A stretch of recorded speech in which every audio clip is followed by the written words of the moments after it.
जय माता जी। दोस्तों, जितने भी दबंग स्टार खेसारी लाल यादव के सॉन्ग को सुनने वाले या देखने वाले दर्शक हैं, वो उनको बता दिया जाए कि सुपरस्टार खेसारी लाल यादव का एक बहुत ही बवाल मचाने वाला देवी सॉन्ग आ रहा है, जिसका नाम है यहाँ पूजा हो रही है। जी हाँ दोस्तों, सुपरस्टार खेसारी लाल यादव के साथ साथ इस सॉन्ग की सिंगर है अनुपमा से यादव। जी हाँ दोस्तों, सुपरस्टार खेसारी लाल यादव के साथ यह कई सॉन्ग की शूटिंग कर चुकी हैं और यह सॉन्ग हम लोगों के बीच में कल सुबह 6:30 बजे आएगा ग्लोबल म्यूजिक द्वारा।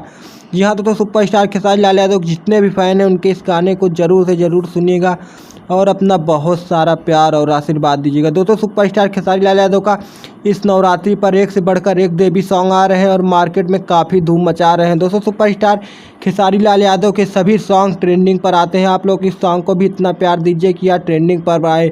और दोस्तों, भोजपुरी और सुपरस्टार खेसारी लाल यादव के जितने भी फैंस हैं वो हमारे इस चैनल को सब्सक्राइब कर लें, क्योंकि हम अपने इस चैनल पर सुपरस्टार खेसारी लाल यादव और सभी सुपरस्टारों की